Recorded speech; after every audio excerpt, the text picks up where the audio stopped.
ജെറുസലേമും tell അവീവും ഉൾപ്പെടെ ഇസ്രയേലിന്റെ പല ഭാഗങ്ങളിലും ഇറാൻ മിസൈൽ ആക്രമണം നടത്തിയിരിക്കുകയാണ്. കടന്നൽക്കൂട്ടം കണക്കെ പാഞ്ഞെത്തിയ ഇറാന്റെ മിസൈലുകൾക്ക് മുന്നിൽ ഇസ്രയേലിന്റെ അത്യാധുനിക പ്രതിരോധ സംവിധാനങ്ങൾ പോലും തകർന്നു വീഴുന്ന കാഴ്ചയാണ് ലോകം കണ്ടത്. 150 ഇടങ്ങളിൽ ആക്രമണം നടത്തിയെന്നാണ് ഇറാൻ അവകാശപ്പെടുന്നത്. ബാലിസ്റ്റിക് മിസൈലുകൾ ഉൾപ്പെടെയുള്ള മാരകായുധങ്ങൾ ഈ ആക്രമണത്തിൽ ഉപയോഗിച്ചു. അതേസമയം യമനിലെ ഹൂതി വിമതരും വലിയ തോതിൽ ഡ്രോൺ ആക്രമണം നടത്തിയിട്ടുണ്ട്. അതേസമയം ഇസ്രയേലി മാധ്യമങ്ങളുടെ റിപ്പോർട്ടുകൾ പ്രകാരം നിരവധി പേർ കൊല്ലപ്പെടുകയും 40-ലധികം പേർക്ക് പരിക്കേൽക്കുകയും ചെയ്തിട്ടുണ്ട്. സൈനിക കേന്ദ്രങ്ങളും ആക്രമിക്കപ്പെട്ടു. ഇറാൻ സൈന്യം ഇസ്രയേലിന്റെ ആധുനിക യുദ്ധവിമാനങ്ങൾ വെടിവെച്ചിട്ടെന്നും പൈലറ്റിനെ പിടികൂടിയെന്നും ഇറാൻ ഔദ്യോഗിക ടെലിവിഷൻ റിപ്പോർട്ട് ചെയ്യുന്നത് ഇസ്രയേലിന് വലിയ തിരിച്ചടിയാണ്.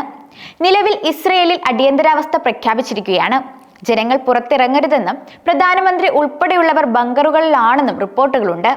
ഇറാനിൽ ഇസ്രയേൽ നടത്തിയ ആക്രമണത്തിന് തിരിച്ചടിയായിട്ടാണ് ഈ ഒരു ആക്രമണം. ഇസ്രയേലിന്റെ വ്യോമ പ്രതിരോധ സംവിധാനങ്ങൾ തകർക്കുക എന്നതായിരുന്നു ഇറാന്റെ ലക്ഷ്യം. അമേരിക്കയുടെ അറിവോടും പദ്ധതികളോടും കൂടിയാണ് ഇസ്രയേൽ ഇറാനെ ആക്രമിച്ചതെന്ന് ഇറാൻ വ്യക്തമാക്കിയതോടെ പശ്ചിമേഷ്യയിലെ അമേരിക്കൻ താവളങ്ങളും ആശങ്കയിലായിരിക്കുകയാണ്. ഇവയും ഇറാന്റെ ലക്ഷ്യമായേക്കാമെന്നാണ് പുറത്തുവരുന്ന സൂചനകൾ. ഇസ്രയേലിന്റെ ആണവ സൈനിക കേന്ദ്രങ്ങൾ ഇറാൻ ലക്ഷ്യമിട്ടതായാണ് അന്താരാഷ്ട്ര മാധ്യമങ്ങൾ റിപ്പോർട്ട് ചെയ്യുന്നത്. കൂടാതെ ഇറാൻ 100-ലധികം ഡ്രോണുകളും റോക്കറ്റുകളും വിക്ഷേപിച്ചതായി ഇസ്രയേൽ പ്രതിരോധ സേന സ്ഥിരീകരിച്ചിട്ടുണ്ട്. നാശനഷ്ടങ്ങളുടെ പൂർണ്ണ വിവരങ്ങൾ ഇനിയും പുറത്തു വന്നിട്ടില്ല. ഇറാൻ ബാലിസ്റ്റിക് മിസൈലുകൾ ഉപയോഗിക്കുകയാണെങ്കിൽ വലിയ നാശനഷ്ടങ്ങൾ സംഭവിക്കാൻ സാധ്യതയുണ്ട്. ഈ സാഹചര്യത്തിൽ ഹൂതികളും ഹിസ്ബുള്ളയും ഇസ്രയേലിനെ ലക്ഷ്യമിടാനും സാധ്യതയുണ്ട്. അമേരിക്കയാണ് എല്ലാ പ്രശ്നങ്ങൾക്കും പിന്നിലെന്ന് ഇറാൻ ആരോപിക്കുന്നതിനാൽ അമേരിക്കൻ കപ്പലുകൾക്കും താവളങ്ങൾക്കും നേരെയും ആക്രമണ സാധ്യതയുണ്ട്. അതേസമയം American president Donald Trump Saudi കിരീടാവകാശിയുമായും ഖത്തർ പ്രധാനമന്ത്രിയുമായും സംസാരിച്ചതായി റിപ്പോർട്ടുകളുണ്ട്. മേഖലയിൽ ഒരു വലിയ സംഘർഷം ഉണ്ടാകാതിരിക്കാൻ അമേരിക്ക ഇടപെടണമെന്ന് സൗദിയും ഖത്തറും ആവശ്യപ്പെട്ടിട്ടുണ്ട്. ഇറാനെതിരായ ഒരു നടപടിയെയും തങ്ങൾ പിന്തുണയ്ക്കില്ലെന്ന് ഇരു രാജ്യങ്ങളും ട്രംപിനെ അറിയിച്ചതായും റിപ്പോർട്ടുകളുണ്ട്. റഷ്യയിൽ നിന്ന് ഇറാൻ വലിയ തോതിൽ ആയുധങ്ങൾ ശേഖരിച്ചിട്ടുണ്ടെന്ന് അമേരിക്ക ഈ സംഘർഷത്തിൽ പങ്കാളിയായാൽ ചൈനയും റഷ്യയും ഇറാന്റെ പക്ഷം ചേരാനുള്ള സാധ്യത തള്ളിക്കളയാനാവില്ലെന്നും ചില മാധ്യമങ്ങൾ ചൂണ്ടിക്കാണിക്കുകയും ചെയ്യുന്നുണ്ട്. ദിവസങ്ങൾക്കുള്ളിൽ 15 ആണവ ബോംബറുകൾ നിർമ്മിക്കാൻ ആവശ്യമായ വസ്തുക്കൾ ഇറാന്റെ പക്കലുണ്ടെന്ന് ഒരു ഇറാനിയൻ ഉന്നത ഉദ്യോഗസ്ഥൻ വെളിപ്പെടുത്തിയത് ആശങ്ക വർദ്ധിപ്പിക്കുന്നതാണ്. ഇസ്രയേലിന്റെ ആക്രമണം തങ്ങളുടെ ആണവശേഷിയെ തകർത്തിട്ടില്ലെന്ന പരസ്യമായ പ്രഖ്യാപനം കൂടിയാണിത്. ഇറാൻ പരമോന്നത നേതാവ് ആയത്തുള്ള ഖമേനിയുടെ പ്രഖ്യാപനം കാര്യങ്ങൾ കൂടുതൽ വഷളാക്കിയിരിക്കുകയാണ്.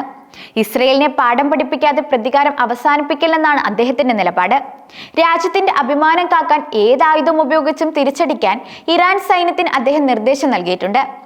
ചില സൈനിക ജനറൽമാരും ആണവ ശാസ്ത്രജ്ഞരും കൊല്ലപ്പെട്ടിട്ടും അത് ഇറാൻ സൈന്യത്തിന്റെ മനോവീര്യത്തെ ബാധിക്കില്ലെന്ന് സൈനിക നേതൃത്വം വ്യക്തമാക്കിയിട്ടുണ്ട്. അന്താരാഷ്ട്ര മാധ്യമങ്ങൾ റിപ്പോർട്ട് ചെയ്യുന്നത് പ്രകാരം ഭൂഗർഭ അറകളിൽ നിന്ന് വലിയ പ്രഹരശേഷിയുള്ള ആയുധങ്ങൾ ഇറാൻ വിന്യസിച്ചു തുടങ്ങിയിട്ടുണ്ട് എന്നാണ്. ഇറാന്റെ വ്യോമപാത അടച്ച് ഒരു വലിയ യുദ്ധത്തിന് ഇറാൻ ഒരുങ്ങുന്നതായിട്ടാണ് സൂചനകൾ. ജോർദാൻ ഇതിനകം തന്നെ അവരുടെ വ്യോമാതിർത്തി അടച്ചിട്ടുണ്ട്. ഇറാൻ പ്രതീക്ഷിച്ച ആക്രമണമാണ് ഇസ്രയേൽ നടത്തിയതെങ്കിലും ഇസ്രയേലും അമേരിക്കയും പ്രതീക്ഷിക്കുന്ന ആക്രമണമല്ല ഇനി നടക്കാൻ പോകുന്നതെന്ന് യുദ്ധവിദഗ്ധർ ചൂണ്ടിക്കാട്ടുന്നു.